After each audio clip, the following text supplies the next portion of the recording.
All right, let's move on to Broncos Steelers. We have two more games on the 1 o'clock time slate. Broncos Steelers is next. Denver, Pittsburgh. Pittsburgh opening up at -5.5 and now -7.5. Birdie on our show this morning.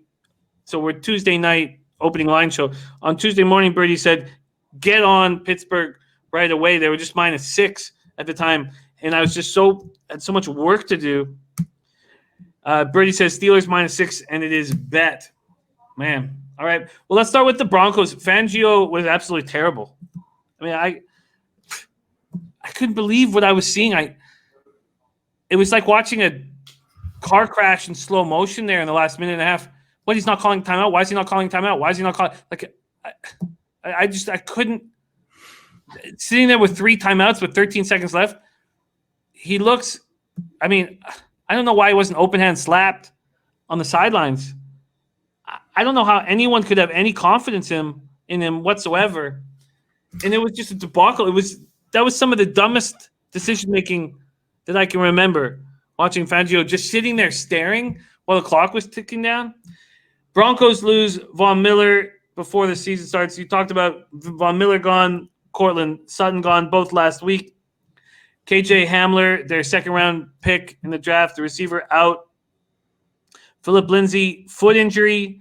Bouye, shoulder injury in the first half and didn't return. Now they're a complete mess. Mess. There's not a lot left of these Broncos that people couldn't stop talking about in the offseason about how they were, going to be this year's version of last year's Niners.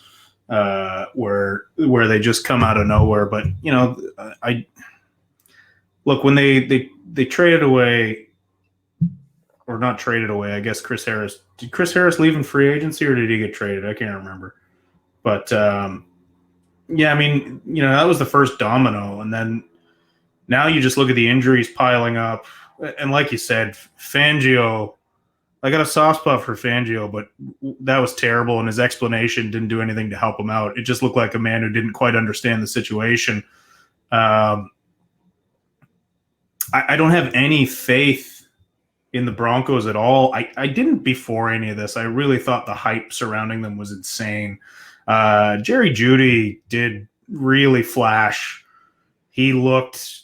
At times, you saw why there was so much hype around him coming out of the draft. The guy's just got beautiful footwork, and he's going to be a star in this league. But the loss of Sutton is huge. I didn't hear what's actually happening. I know it's a sprained AC joint, a shoulder injury, but what are they saying with him? He was still looking at surgery. Is there a chance he plays? Because if he plays, that's a big thing. But I'm not really sure what that injury is. The status of it, anyways. Yeah. Sprained AC joint? Yeah. I mean, yeah, I do kind of agree with Dennis Garcia. Pittsburgh's a bit overrated at this number. I jumping on it early before it got up to over a touchdown, but I mean, defensively, they're fantastic, and they'll be better offensively with Big Ben back, but they still don't really have great weapons. I've never really been sold on James Conner. I think he's good, not great. I think they've got Juju, who's great, and I had a big draft crush on Chase Claypool, maybe because he's Canadian, who knows, but I think he'll wind up being very good, but yeah, I'm with Birdie here.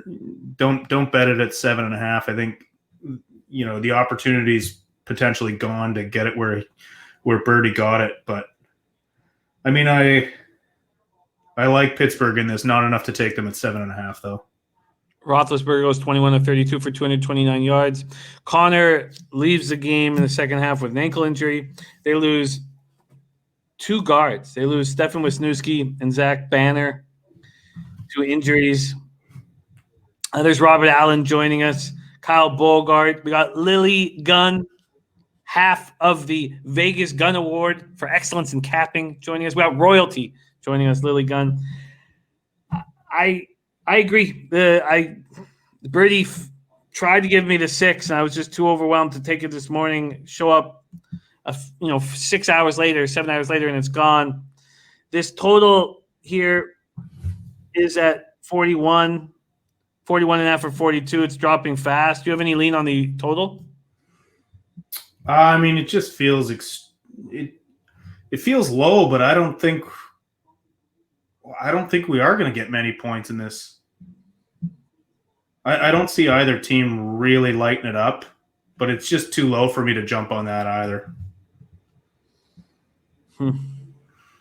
In text saying Connor had a better offensive line in his rookie year. It's true. He had such a talented offensive line that people bought in so hard on James Conner. And, I think he's fine. I don't think he's dynamic. I don't think he can put his head down and run. He kind of reminds me a lot of Melvin Gordon in that he's not special, but he's fine. And the 41 and a half, 42s are, there's 142 left. Sorry. I thought they were all gone. There's 142 left. I think this under's in play.